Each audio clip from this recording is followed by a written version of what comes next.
She mocked me cruelly in front of everyone, laughing that she'd rather kiss a dog than me. But what I did next broke her heart, shattered her pride, and left her begging for mercy while everyone watched in silence. The moment she uttered those words, the room exploded in laughter, the kind that pierces your soul, the kind that makes your blood boil. But I didn't flinch, I didn't yell, I didn't cry. I stood there, still as stone, letting her mockery sink deep into the very air around me while my mind raced, planning, calculating, feeling the cold fury mix with heartbreak that she had humiliated me, our love, our marriage, everything we had built, all in front of our closest friends, the people who once celebrated our life now witnessing this cruel spectacle. And then, with a calm that unnerved even me, I reached into my pocket and pulled out my phone, a slow smile forming, one that didn't show weakness but control. The room still echoing with the last bursts of laughter, her smirk, faltering as she noticed the change in my eyes, a glint of something she had never seen before, and I pressed play on a video I had secretly recorded months ago,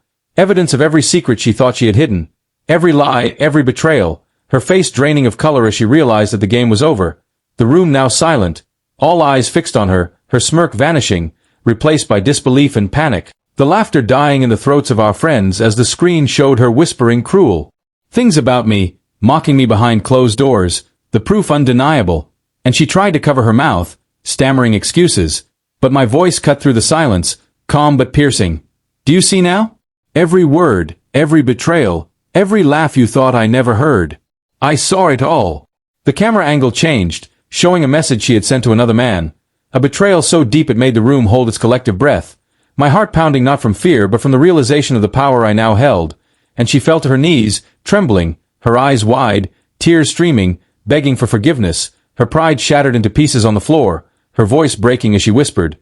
"I'm sorry, I didn't mean it, please forgive me." But I didn't step closer, I didn't touch her, I let her watch herself unravel, the woman who once mocked me now powerless, exposed, her laughter replaced with sobs, every friend and witness frozen, watching the rise of someone they had underestimated for so long, the man she had thought weak now standing tall, unshaken, while she crumbled, and I spoke again, voice steady, each word measured, each syllable heavy with truth. This is what betrayal looks like. This is what cruelty looks like. And this, my dear, is the consequence. The room was thick with tension, her sobs louder now, echoing off the walls, and I could see the regret etching lines into her face, the realization that her words, her mockery, had led to this, public exposure, humiliation, heartbreak multiplied 1,000-fold, and she tried to crawl toward me, desperate, but I took a single step back, creating distance, letting the silence speak louder than anything else. And then I pressed another video, this one showing her in moments of deceit, her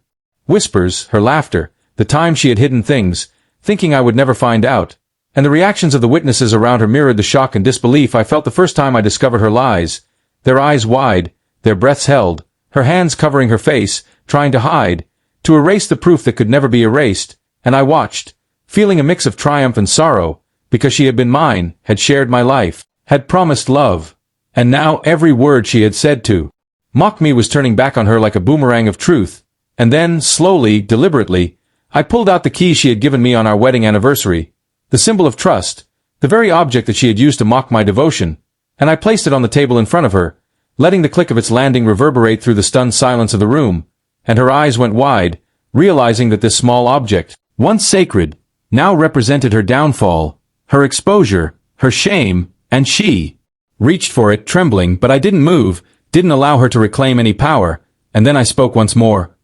Everything you laughed at, everything you mocked, everything you thought was hidden, it's all here, and now, you face it.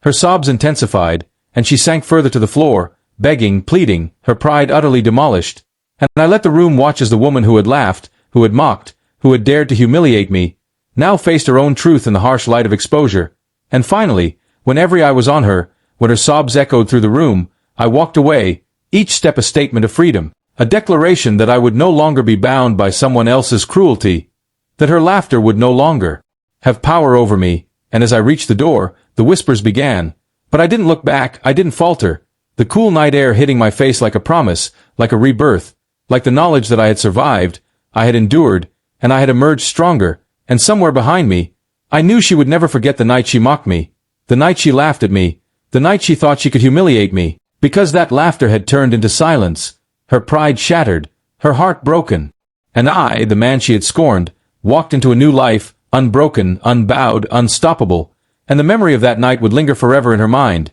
a haunting reminder of the consequences of cruelty, the price of mockery, and the unstoppable force of a heart that refused to break no matter what. And as the cool wind touched my face, I felt the calm of finality, the weight of truth, the liberation of justice, and the bittersweet satisfaction that comes only from standing tall when the world tried to tear you down, knowing that she would never have the power to mock, humiliate, or hurt again, because that night, the world had watched, and she had fallen, and I had risen.